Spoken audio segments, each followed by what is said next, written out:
A man using the name William Black was installed in what would certainly have been a tiny jail in the tiny town of Cooper, Texas, on June 6, 1876.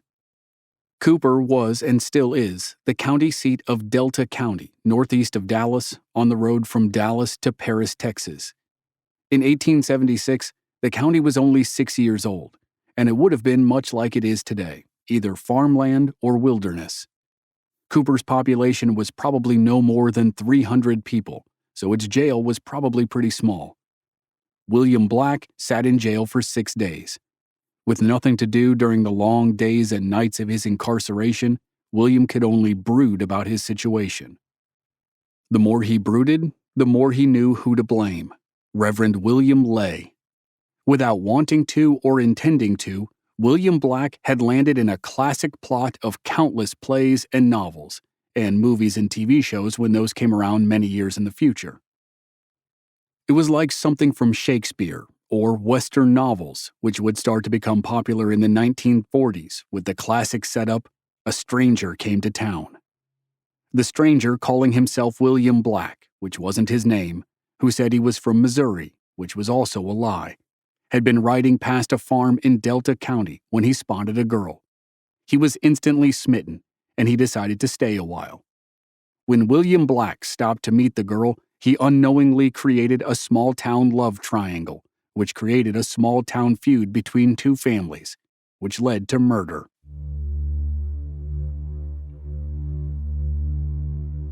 The girl was Rachel Jack.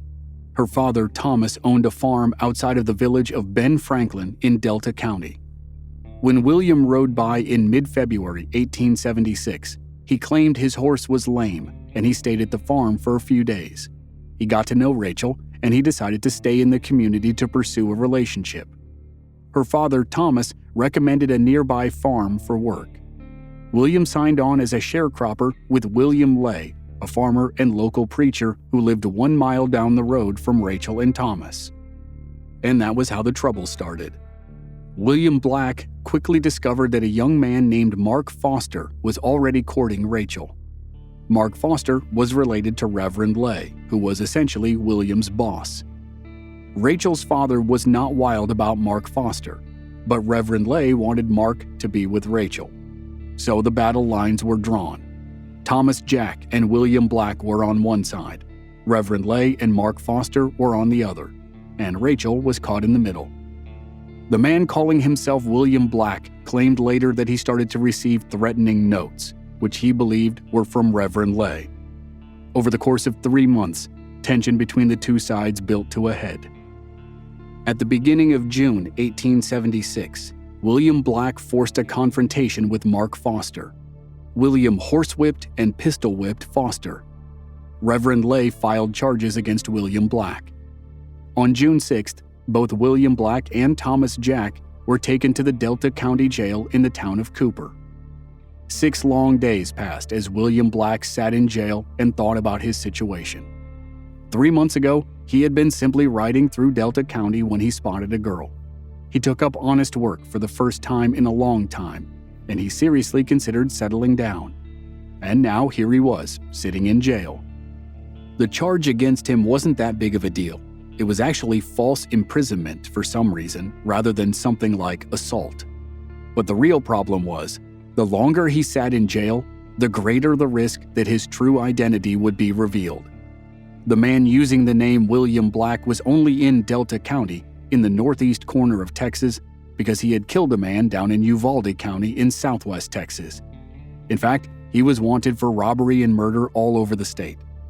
With that in mind, he had been sitting in jail for 6 days, and he did not intend to stay there for a 7th.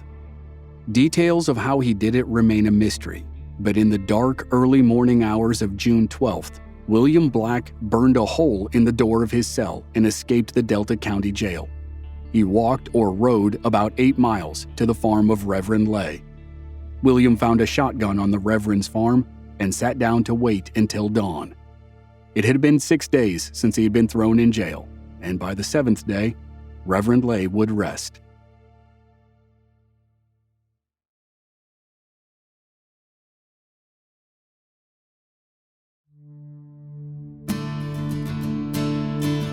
From Black Barrel Media, this is Legends of the Old West.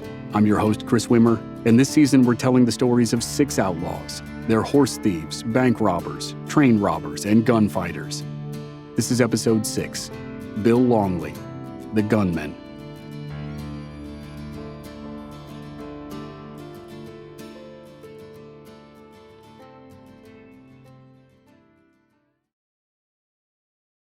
There was a narrow gap between the 2 earliest generations of outlaws of the Old West. The first generation were those who were old enough to serve in the Civil War, whether it was at the beginning or the end of the war.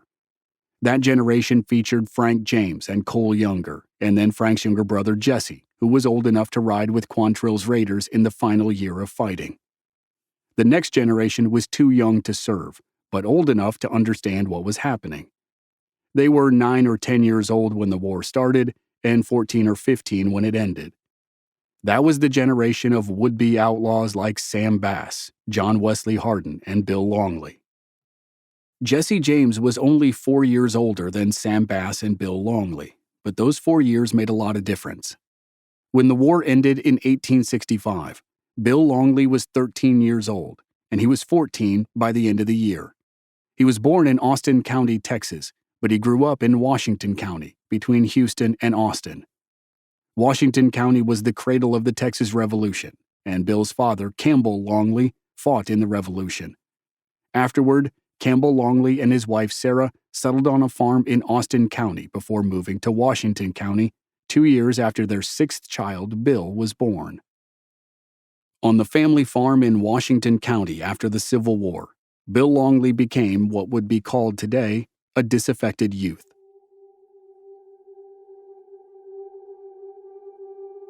Bill Longley was 13 years old when the Civil War ended, and up to that time, he seemed to have been a pretty good kid. He was a good hand on the farm, he went to school and learned to read and write, and he went to church with his family.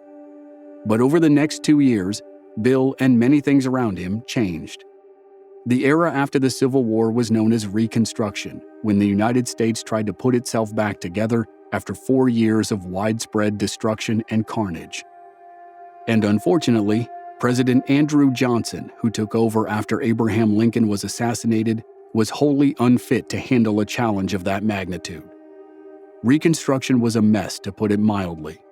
In the broadest of terms, the government divided the South into military districts with military governors. Union soldiers became policemen in many places, like Texas. And Texas was the first stop for new regiments of black soldiers, who would soon be called Buffalo Soldiers. Freed slaves moved across the landscape looking for places to settle.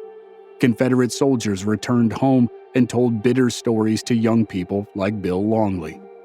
Many Texans, like young Bill Longley, resented the new paradigm. Longley quit school when he was 15. He stopped helping on the farm, and he started practicing with a pistol as often as possible. Longley and other disaffected young men harassed black travelers and settlers and stole their goods when possible. The crowd of entitled and resentful teenagers were never punished, which emboldened them to go further. At the end of his life, Bill Longley described those pivotal early years like this: "My first step was disobedience. Next, whiskey drinking. Next, carrying pistols. Next, gambling. And then, murder." In mid-December 1868, 17-year-old Bill Longley was roaming around with a like-minded group of young men when they came across 3 former slaves who were riding to Austin County to visit relatives for Christmas.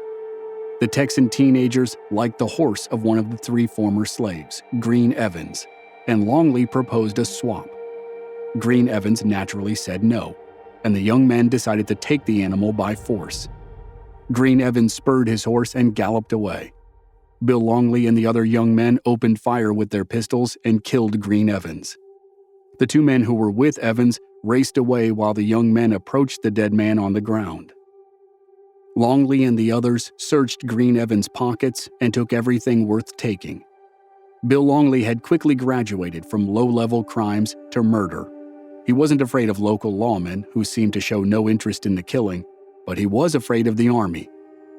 Longley said later, "I got started when I was just a fool boy, led off by older heads. and taught to believe that it was right to kill sassy Negroes and then resist military law. At that moment, after his first murder, Longley decided discretion was the better part of valor.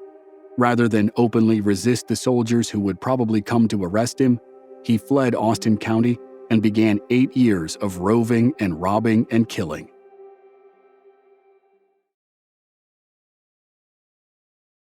Bill Longley loved to talk about Bill Longley. Like John Wesley Hardin, Longley wrote the story of his life before it was all over. And like Hardin, most of Longley's version of his life can't be trusted. Longley boasted about all kinds of things which probably didn't happen or were much more tame than he made them out to be. The first one was what happened to him after he fled Austin County in the wake of the Green Evans killing. Longley said he drifted northeast to Arkansas, where he and his friend Tom Johnson were caught by a vigilante mob in the spring of 1869. That would have been 3 or 4 months after the Evans murder. The mob thought the two men were part of the gang led by vicious outlaw Cullen Baker. The mob strung up Bill Longley and Tom Johnson from a tree, but then immediately rode away without waiting for the two men to die.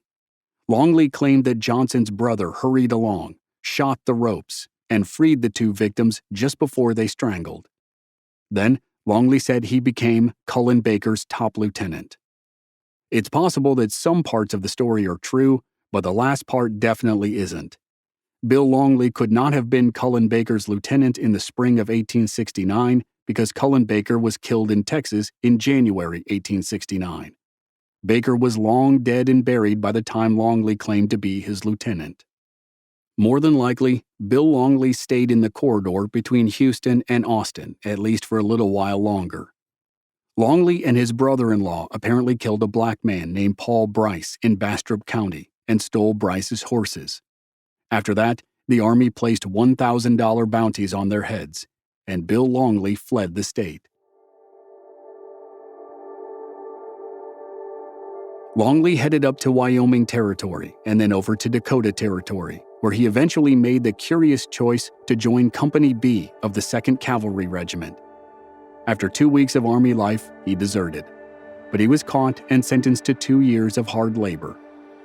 6 months into his sentence, the Army sent him back to his regiment, where he finished another 1.5 years of his 5-year enlistment.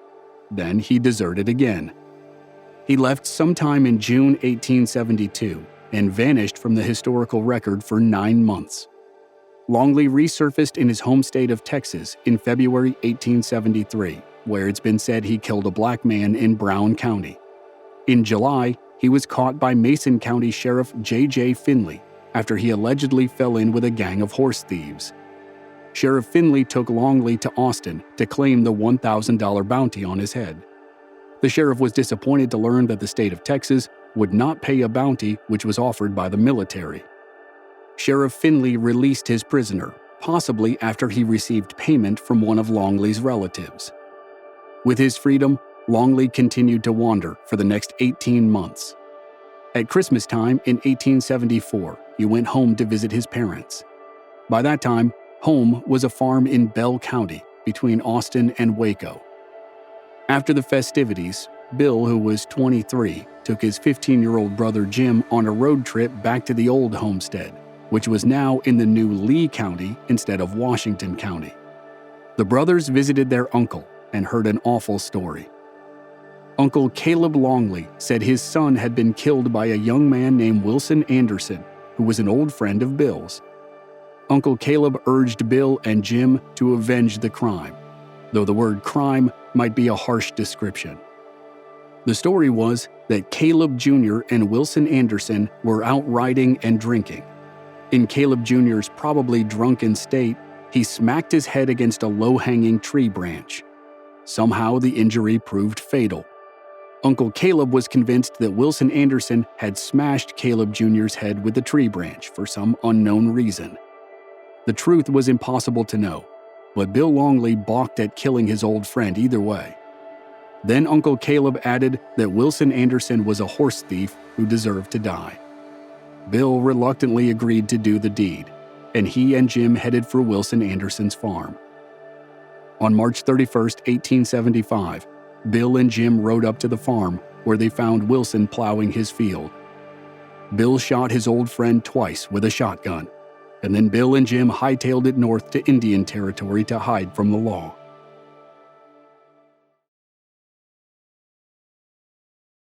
The outrage over the cold-blooded murder of Wilson Anderson was immediate and fierce. Warrants went out for the arrest of Bill and Jim, which meant Bill Longley was now wanted by everyone. Military authorities wanted him for the murders of free black men, and now Texas authorities wanted him for the murder of Wilson Anderson. Jim Longley was 15 years old, and he was in over his head. Jim persuaded his older brother to return to Texas so Jim could turn himself in. After all, Jim hadn't killed anyone. A good defense lawyer could use multiple arguments to get him out of trouble. They turned around nearly as soon as they arrived in Indian Territory. They returned to Texas, where Jim turned himself in, went to trial for murder, and was acquitted. Jim was off the hook, but Bill was not. In the summer of 1875, Bill Longley visited his family in Bell County and then rode north to McClellan County, the home of the city of Waco. He used the name Jim Patterson while he worked on a farm for a couple months before the predictable pattern continued. On November 13, 1875, Bill Longley was hunting foxes with a man named George Thomas and possibly a few other people. Bill was drunk, and George probably was too. During the hunt, they got into an argument. The argument turned into a fistfight, and the fistfight led to a shooting. Bill Longley shot and killed George Thomas, and Longley was on the run again. Longley ran to Uvalde County in southwest Texas. Uvalde County is straight west of San Antonio in the southern portion of what is called the Texas Hill Country. Its rolling limestone hills are covered with cedar and mesquite. Rivers cut canyons through the hills, and Bill Longley settled near the canyon created by the Dry Frio River in the weeks following the George Thomas murder. Longley probably arrived in the second half of December 1875, and he adopted the name Jim Webb. But a simple name change wasn't enough to throw off suspicion. Again, many of the details of Longley's brief time in Uvalde County come from Longley, so full accuracy should not be expected. But Longley believed that a man in the Dry Frio Canyon country, William Schroyer, who was known as Lou, suspected that the newcomer, Jim Webb, was really the wanted killer, Bill Longley. Longley thought Schroyer was going to turn him in to claim the reward money. But Schroyer also had a bad reputation in the area, and Longley used it to turn the tables. Longley convinced the sheriff of Uvalde County to make him a deputy so he could serve a warrant which was apparently out for the arrest of Lou Schroyer. With his new badge, Bill Longley deputized a young man named William Haynes to help him catch Schroyer. On January 10, 1876, Longley and Haynes rode out to Schroyer's place but kept their mission secret. They told Schroyer they had killed a cow, and they asked if he wanted to share in some of the meat. Schroyer was hesitant, but he agreed. While they rode, Longley pulled his pistol and tried to arrest Schroyer. Schroyer kicked his horse and took off at a gallop. Longley opened fire and hit Schroyer in the shoulder. Schroyer drew his gun and fired back at Longley as they raced toward a grove of trees in the distance. During the chase, one of Schroyer's bullets hit Deputy Haynes in the leg, and Haynes's horse sprinted away from the shootout. Longley's horse and Schroyer's horse suffered injuries, which left both men on foot. Schroyer, with his shoulder bleeding, made it to the trees and crawled into some brush. Longley followed the blood trail but kept a safe distance. Schroyer, injured and probably running low on ammunition, shouted that he wanted to talk. Longley told Schroyer to drop his gun, which Schroyer did. But as Longley approached, Schroyer pulled out another pistol, and Longley shot him dead. Longley had ended the threat of capture by Lou Schroyer, but he had done it in a way which ensured he had to go on the run again. He found another horse and fled Uvalde County. He rode in a diagonal line from the southwest corner of the state to the northeast corner, from Uvalde County to Delta County, where he happened to ride past the farm of Thomas Jack and spotted Thomas's daughter, Rachel.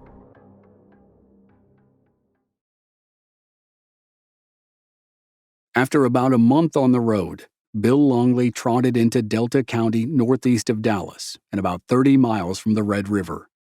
Near the village of Ben Franklin, he rode past the farm of Thomas Jack and saw Thomas's daughter Rachel. Longley made up a story on the spot. He said his name was William Black, he was from Missouri, and his horse had just gone lame. He asked to stay at the farm while he tended to the situation. Thomas Jack agreed, and Bill Longley spent a few days with Thomas and his daughter. During that time, Longley developed a crush on Rachel Jack, despite the fact that he was 25 years old and she was 15 or 16. And despite the fact that he was wanted for at least 4 murders and a score of robberies, he decided he wanted to settle in Delta County and pursue a relationship with Rachel, if her father approved. Longley could have been right to think that he could hide in Delta County. He was more than 150 miles from the place where he had killed George Thomas. He was more than 200 miles from his earliest murders, and he was 350 miles from Uvalde County, where he had killed Lou Schroyer a month earlier. In Delta County, he was just a drifting farmhand from Missouri who was looking for work. Thomas Jack recommended the farm of Reverend William Lay 1 mile up the road, and the man known as William Black became a sharecropper for Reverend Lay. Longley pursued a relationship with Rachel, but he quickly discovered that he had a rival for her affection. Reverend Lay's nephew by marriage, Mark Foster, was also interested in Rachel. And so, a small-town love triangle family feud story moved into its inevitable true crime phase. Over the course of 3 months, Bill Longley apparently convinced Thomas Jack that he, Longley, was the better option for Rachel. It appears as though Thomas Jack wasn't wild about Mark Foster anyway, so Thomas might not have needed much convincing. But with Thomas Jack and the newcomer William Black on one side, and Reverend Lay and his wife's nephew Mark Foster on the other, tension between the rivals ramped up every day. At the beginning of June 1876, Bill Longley whipped Mark Foster with a riding quirt and a pistol. On June 6th, Delta County lawmen arrested both Bill Longley and Thomas Jack and threw them in the county jail in the town of Cooper. Longley sat in jail for 6 days and focused his anger on Reverend Lay, whom he blamed for his arrest. Sometime in the earliest hours of the morning of June 12th, Bill Longley found a way to burn a hole in his cell door. He escaped the jail in Cooper and walked or stole a horse to ride the 8 miles to the farm of Reverend Lay. Longley found a shotgun and hunkered down to wait. At dawn, Reverend Lay went out to milk his cow. Bill Longley blasted the Reverend with the shotgun in a cold-blooded murder similar to that of Wilson Anderson. With the score settled, Bill Longley left his burgeoning romance with Rachel Jack behind and lit out from Delta County. He became a ghost for the next year. There were reports of him 2 counties away in Grayson County, and reports of him back down in his home territory outside of Austin, in Milam County and Lee County. Regardless of where he went, it's a safe bet that he would have heard about the numerous county sheriffs and Texas Rangers who were chasing him. Whether or not the lawman knew all the details, a man matching Longley's description was wanted for murder in Lee County, Austin County, McLennan County, Uvalde County, and Delta County at the very least. Bill Longley wisely decided it was time to leave Texas, but he made the somewhat strange decision to just barely leave Texas. At some point in the spring of 1877, a little less than a year after he killed Reverend Lay, he turned up in DeSoto Parish, Louisiana, only 8 miles over the border between Texas and Louisiana.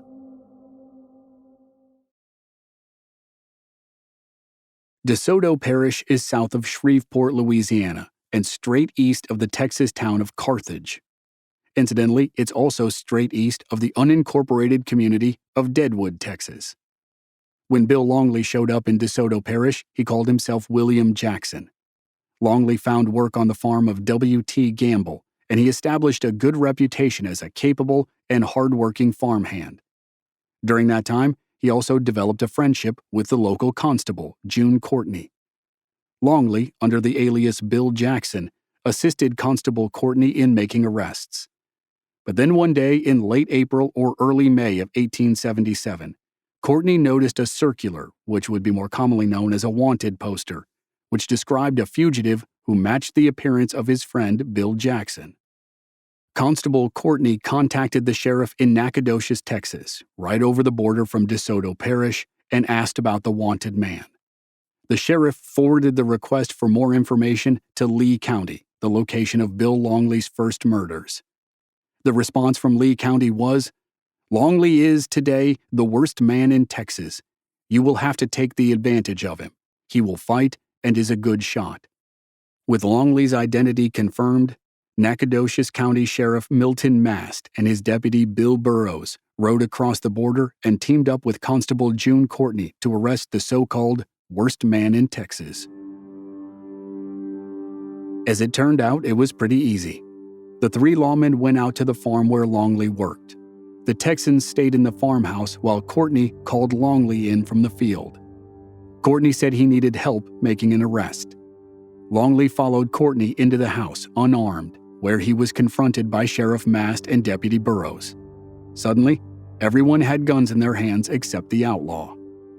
On June 6, 1877, exactly 1 year after Longley had been thrown in the Delta County Jail, Mast and Burrows arrested Longley without incident.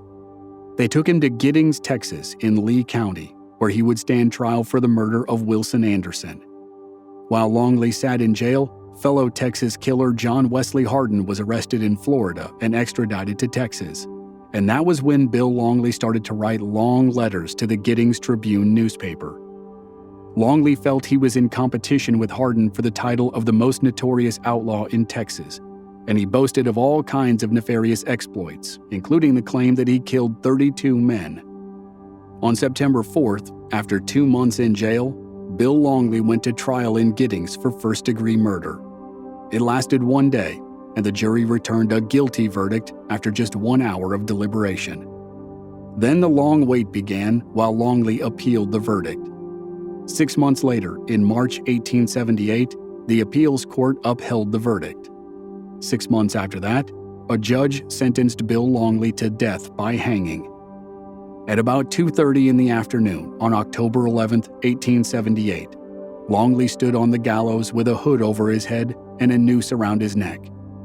Lee County Sheriff Jim Brown released the trap door beneath Longley's feet.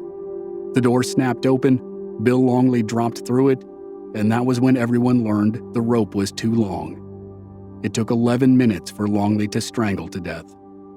Bill Longley was buried in an anonymous grave in the Giddings Cemetery, and it would have remained anonymous forever if not for the 123 years of controversy which followed. 9 years after the execution, a story circulated in Texas newspapers which claimed the hanging was a hoax. It was born out of complicated family lore, and no one really believed it, but the possibility remained in the minds of many over the years. 110 years later, in 1988, a man in Louisiana wrote a short book in which he claimed his very successful grandfather was Bill Longley. The author said the execution was faked. Longley moved to Iberia Parish and founded a successful timber business. Sporadically over the next 10 years, forensic anthropologists used a variety of techniques to try to locate the anonymous grave of Bill Longley. In July of 1998, they found it.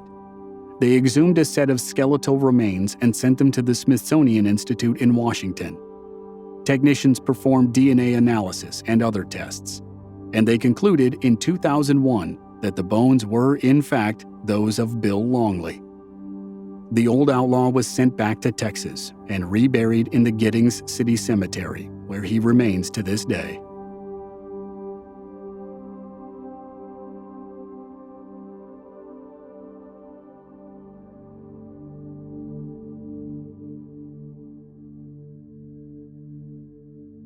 Next time on Legends of the Old West, it's an American frontier story, arguably the first American frontier story. Here in 2026, as the nation celebrates its 250th anniversary, we'll go back to the American Revolutionary War for the stories of 6 battles. They happened in pairs, and those 3 pairs were the 3 turning points of the war. If any one of them had not gone in favor of the Americans, it's likely the colonies would not have won their freedom. 6 battles, 3 turning points, 3 episodes. That's next time on Legends of the Old West.